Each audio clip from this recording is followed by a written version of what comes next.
Welcome, college basketball fans, to the Full Court Press Podcast with LT and Sammy D. This is the podcast that brings you legendary stories from college basketball's golden era and dives in deep with a current analysis of today's game. Get ready for the most energetic and entertaining college basketball podcast around. Let's get it.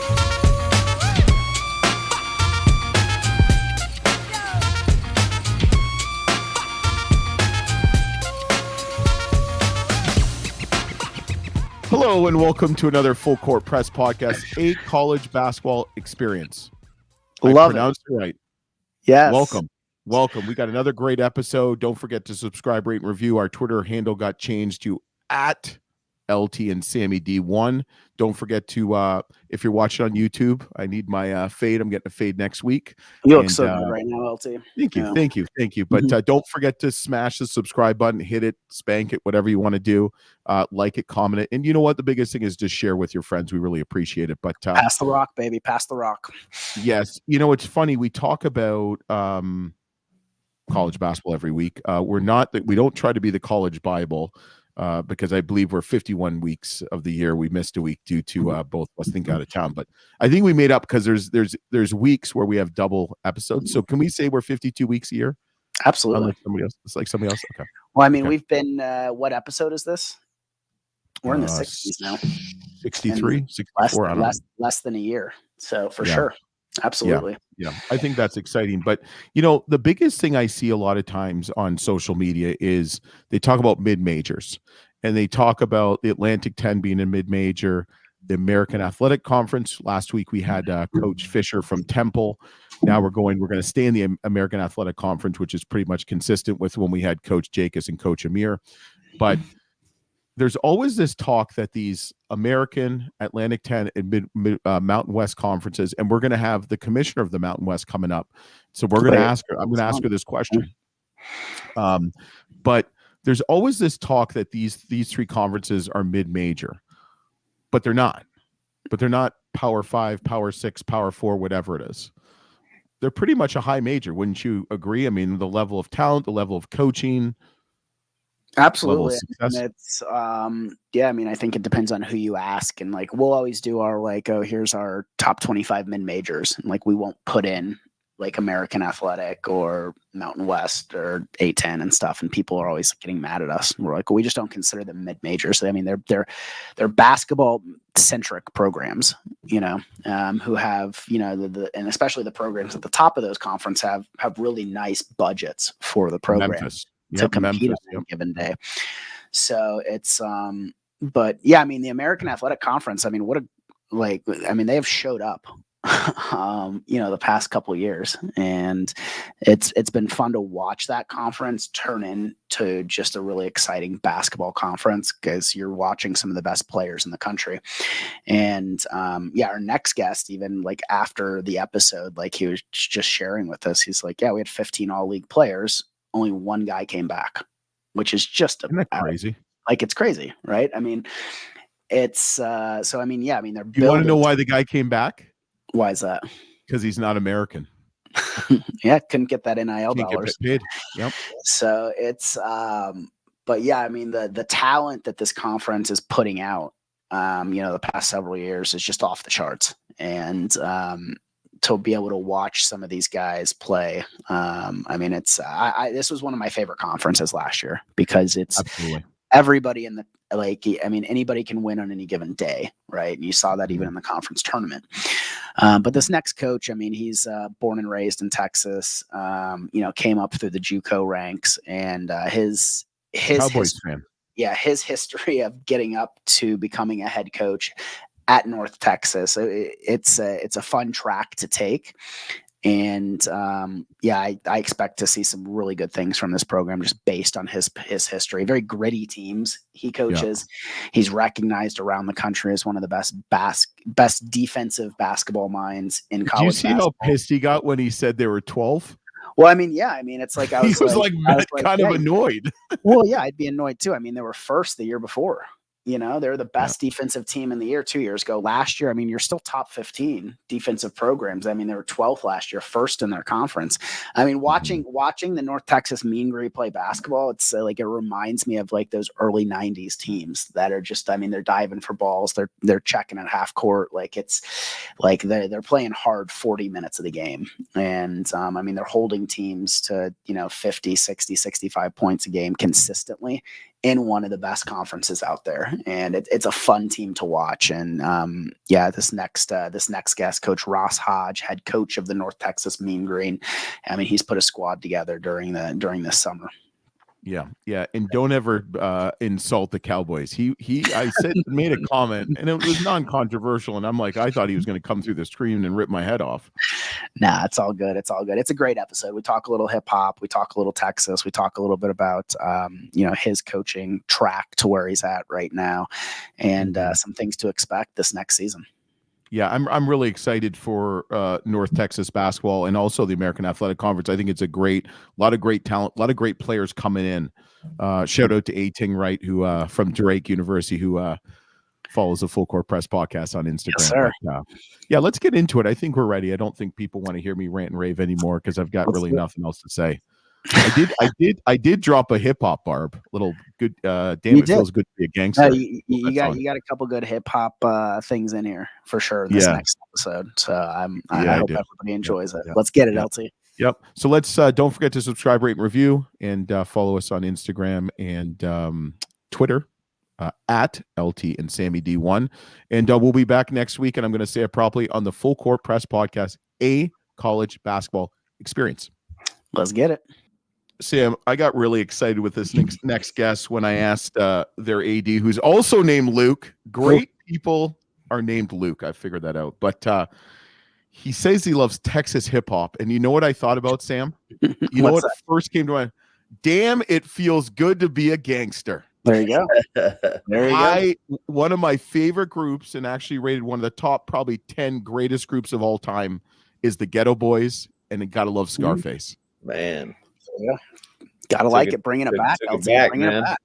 Yeah, bringing it back. It's all about 90s hip hop. But we got Coach Ross Hodge of the Mean Green of North Texas. Welcome to the Full Court Press podcast.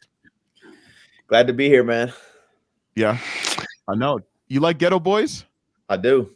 Yeah, I do. Yeah. I was a wankster in my early days, in the early 90s. That early 90s hip hop, you gotta love it. Yeah. So, Coach Hodge, talk a little bit about last season. That's where I kind of want to start. And you guys finished 19-15, 10-8 in conference. Really solid for first year. You definitely you moved into the position from already being under Coach McCaslin. And so, like, what was that transition like? Just kind of getting into it, and like, what was the kind of overall feeling in Denton, Texas last year? Yeah, there was a lot of excitement, obviously, coming off the year before we won the NIT. And, so definitely we've created an environment, where the expectations are really high, and I love it. It's something, I think that we all, want. And, so, yeah, I mean, it had really high expectations for that team and that group. And I think it kind of speaks to where we are as a program that, we ended up going back to the NIT and won a game. We're one of only 7 teams to win a national postseason game the last 4 years. So it was Kansas, Creighton, Houston, Baylor, Gonzaga, Oregon, us, and there's one. No, there's one more I can't think of. Creighton, Kansas, Gonzaga, Baylor, Houston, Oregon, us, and then is that 7? Yeah, that's 7. I'm a JUCO guy, man. I went to JUCO, elementary algebra, 0300. Hey, I'm Canadian. I speak funny, so it's all good. But yeah, so we did that, and I think most people around here would while they were happy and excited, I mean, I think they would classify it as like, man, that was an okay year. But the reality is, it's not easy to do. So, yeah. And you lost to Seton Hall, who ended up winning the NIT. So that obviously says something. And you lost, I believe, early season to you played LSU twice, right?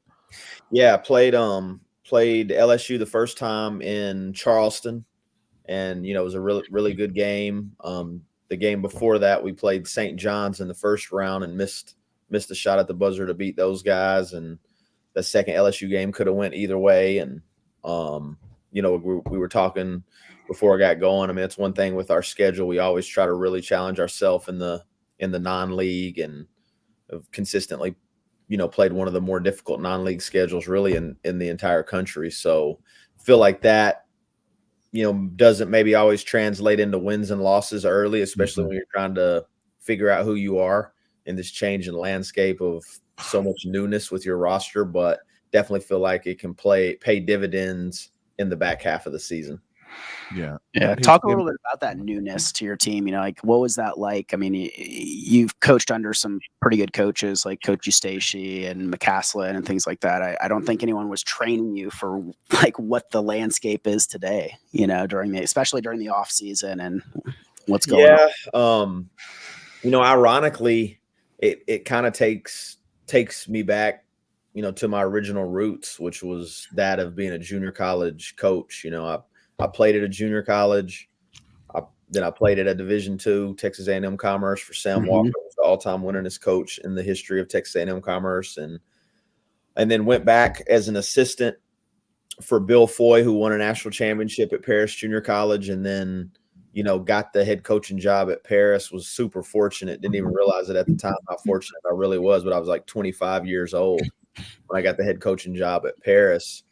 Was there 3 years, then 2 years at Midland, followed Coach McCaslin. When he left Midland, I got the Midland head coaching job. But in a weird way, it's almost felt like it's came back full circle, now that you're managing your roster and your program, and it has a junior college feel to it, where you're going to have lots of turnover. You're going to have guys for 1 or 2 years.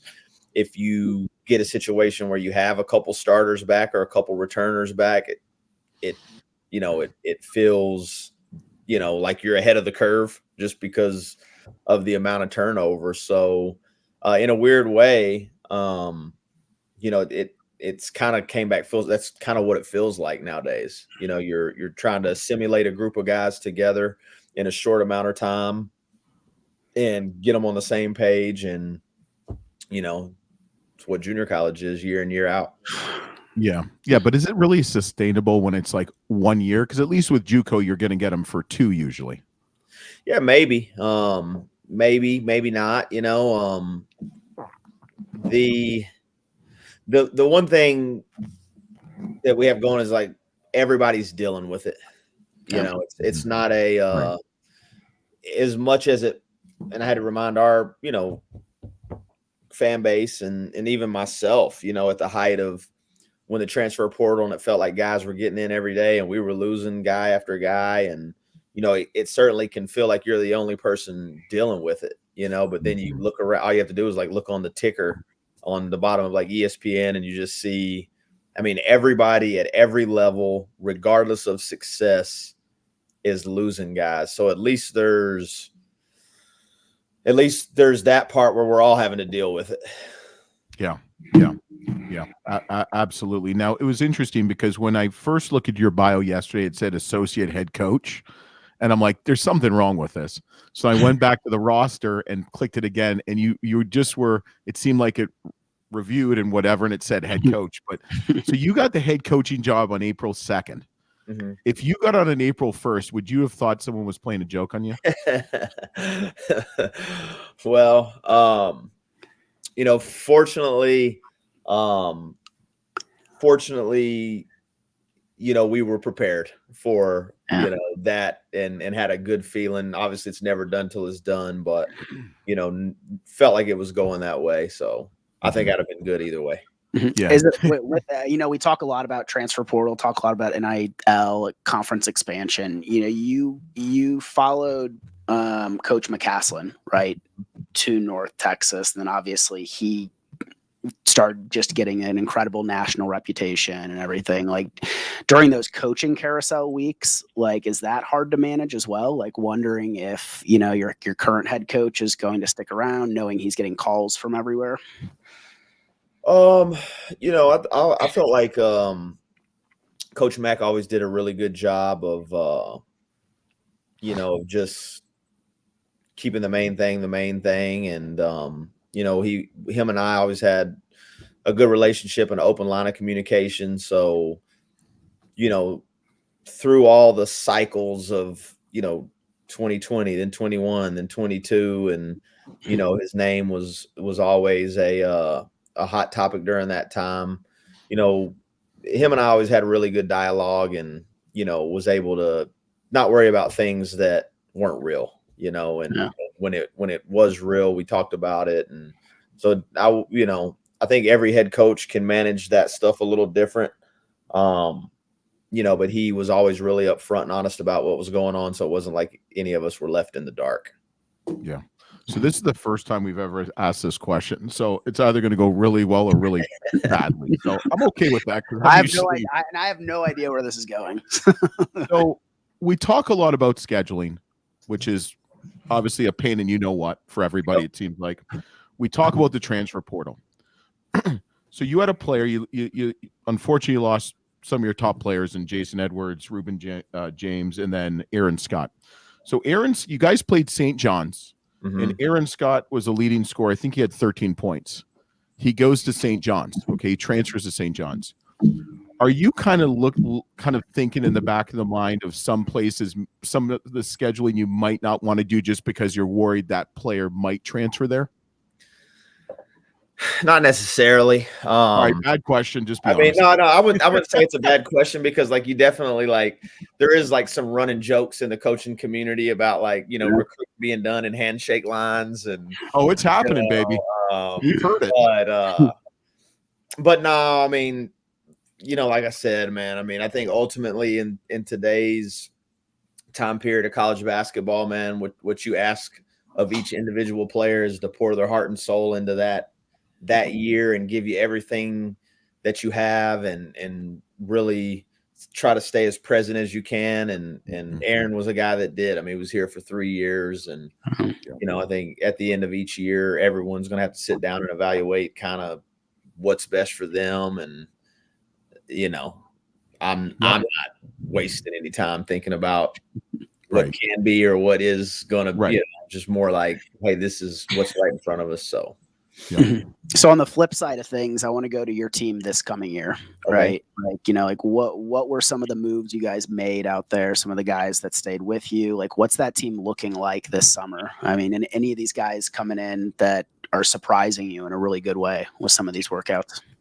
Yeah, I wouldn't say surprising, but kind of been what we thought we were getting. Felt like our staff, Johnny Estelle, Phil Forte, Jace Hurl, Mike Randall, Andre Shaw, Louis Alhafid. Got a really, really good staff, experienced, and, felt like we did a good job. One thing I am thankful for is that our players that ended up leaving, we had very good conversations immediately after, the day after the Seton Hall game, which kind of sucks that you have to get to it right that quick. But the good thing was that they were very honest, and it sounds weird to say, but they got into the portal early, and I'm sure you guys have heard the stories of player A saying, no, I'm going to come back and I'm going to stay. And then it goes all the way up until the week before the portal. And then now they're getting in, and you're really leaving everybody in. So those guys, and the success that they had, the success that a guy like Jason Edwards has had in year one, comes in first team all-league, 19 a game. Before him, Tyler Perry was an all-league, first team all-league player in his first year. Javion Hamlet was MVP of our league in 2020 in his first year. So, you can sell that, you have these incredible opportunities to win and have individual success. And I think because of those two combinations, you're able to go out and get some really good players. Like, Atten Wright was 14 a game at Drake. I think he had 20 points in the Missouri Valley Championship game and 22 or 20 against Washington State in the NCAA tournament. Jonathan Massey played in the NCAA tournament at Longwood, was a double-digit scorer. Latrell Jostle started at Kansas, played 3 years at SFA, one of the best shooters in the country. Jasper Floyd won 25 games at Fairfield after winning a national championship in junior college. And then, Brendan Lorient, played 10 minutes a game for, a team that played in the Final Four and was playing behind John L. Davis and Elijah Martin and those guys. He's extremely talented. And Grant Newell from California was on the all Pac-12 freshman team. And then, Brock Weiss, 6'11", can shoot the three, redshirted at Creighton. And so, all those guys have had really good summers, man. They've came together. They're a really good group of people. It's one thing we try to prioritize here is people that really love basketball and people that love each other and love being around people and understand that, hey, there's certain things that are bigger than just yourself. So I've been really pleased with all those guys, and they're experienced and they've won.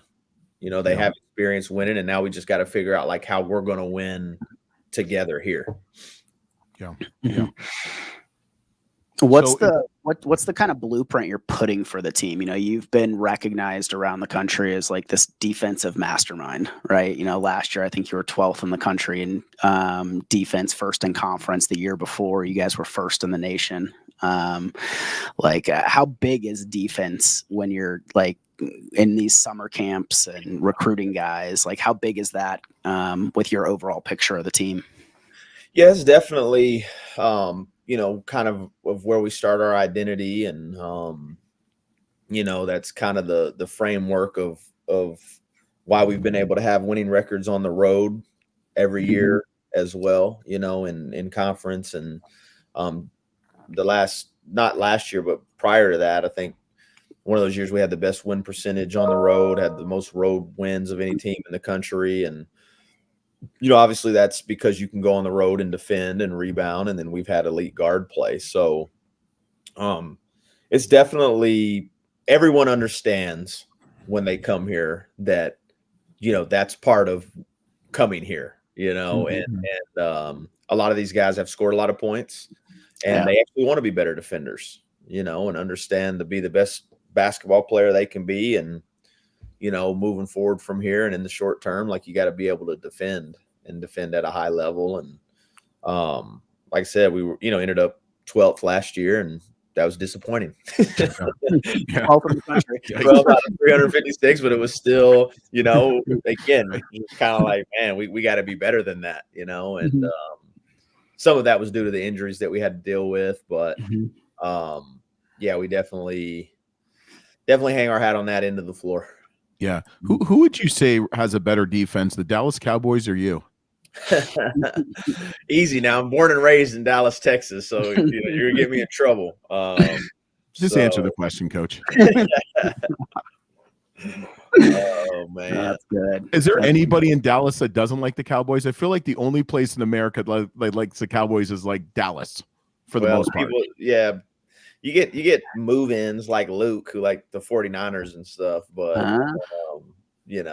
it's everybody has a love-hate relationship with the Cowboys if you're born in Dallas, put it like that. We love them, and they continuously rip our hearts out of our chest.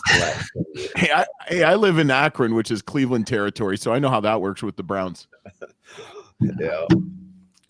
Sam, you think he's ready for all this now? Let's do it. So Coach Hodge, we do a little thing called the shot clock. LT's going to fire off, 5-6 questions. Some of them should be pretty easy. Some of them might lead to a story or two.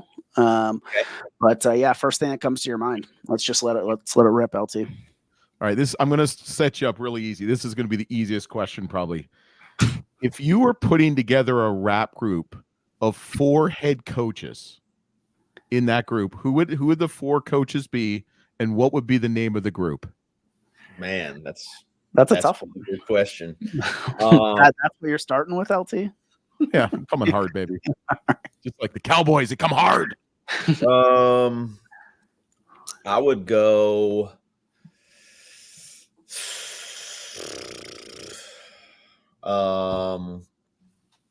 Let's see.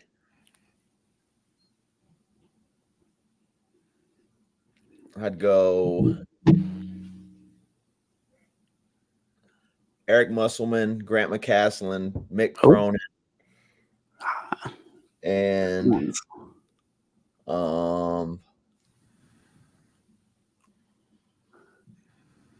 myself. And okay. The name?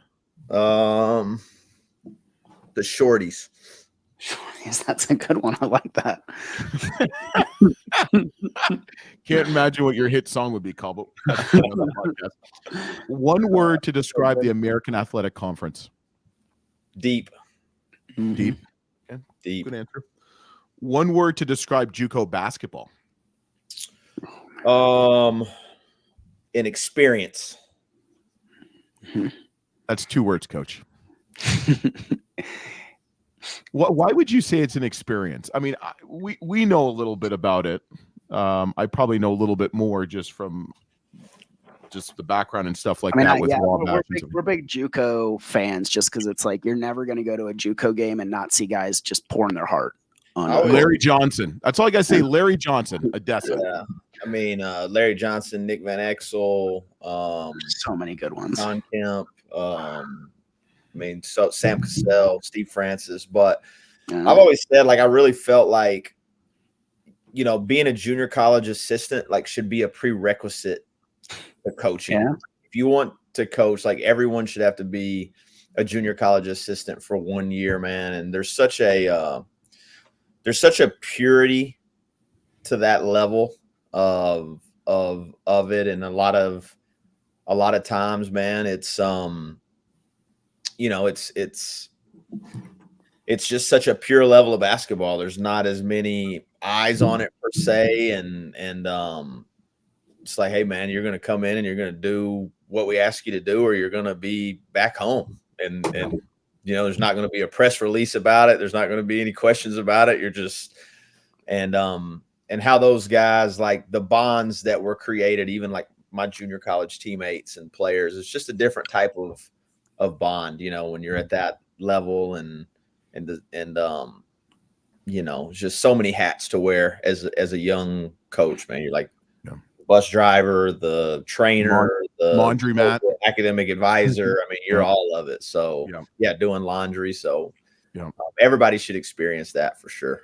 Yeah, absolutely. I'm going to sign Sam up for a volunteer JUCO coaching position. Let's do it. What would you say is your spirit animal? My spirit animal. I don't even know. I mean, it's easy to say lions, I guess, are easy ones to say, but we'll go with an eagle. Okay. Oh, eagle. Okay. Well, that's I didn't think Cowboys like eagles. No, I get it. I get it for sure. All right. Funniest recruiting story. Funniest recruiting story. I was a junior college.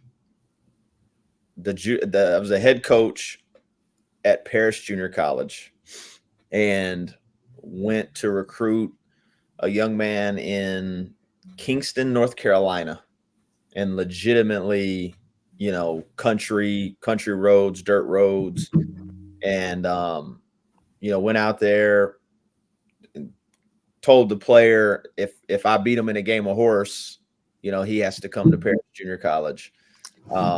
So we're out there, run my shoes in the Dust Bowl. That's a different story. But so anyways, he's like, hey, can my little brother come out and play too? And his little brother was Brandon Ingram.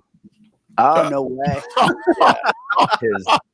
His brother didn't end up coming to Paris Junior College. His name was Bo Ingram. He went to South Plains, ended up playing at UTA.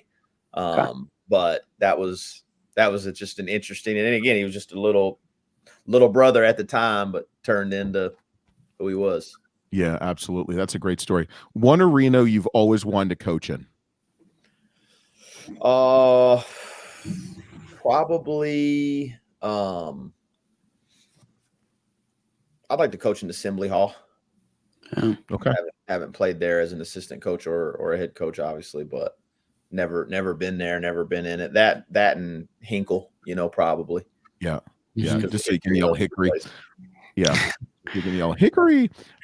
So if they did a candle scent after Ross Hodge, what would the smell and concoction be made of?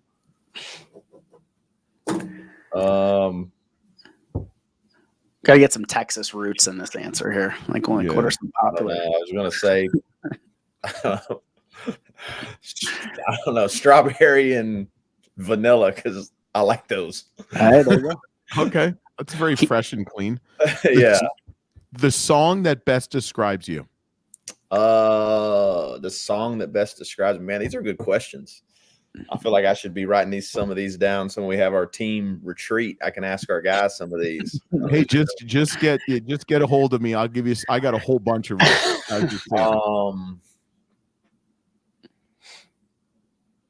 The song that best describes me. Yeah. What's your walkout song? Get a walkout song. This first home game of this next season. What are you feeling right now?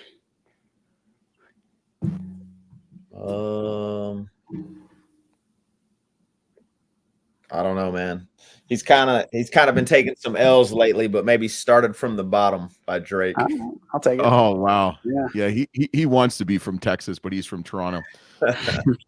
So what is and this is you're done. You passed with flying colors. Hopefully you'll talk to us ever again. But so what is Mean Green? Mean Green is kind of the adopted nickname, of UNT after Mean Joe Green played football here. And so Scrappy the Eagle is our mascot, and so it's kind of after his time here they moved it to we're the Mean Green. Love it. I always think of Unnecessary Roughness, that football movie. Yep, absolutely. Yeah. You have to. Sam, finish them off. Yeah, Coach, we're just going to turn it over to you for the last minute of this episode. Anything you want to share with the Mean Green kind of fans, student section, boosters, donors, community? It's I love looking back. So, you joined the staff in 2017. Prior to that, you guys, the program had 0 postseason wins, right? Mm-hmm. You guys are 13-4 since you arrived on campus. Like, I'm sure. You guys have turned into a basketball school.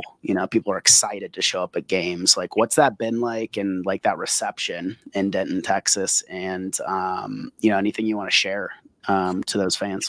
Yeah, just super appreciative and super thankful for all the work that people have put in to make this like you said, a basketball destination where people are excited to be a part of. And the Maniacs, our student organization, was started probably 4 or 5 years ago, and they've done a great job. And just really, now more than ever, your fan base and your alumni base they've always been extremely important. But with the changes that have been made, there's never been a higher level of importance of fan engagement, community engagement, and just really appreciative for everybody that's ever done anything for us.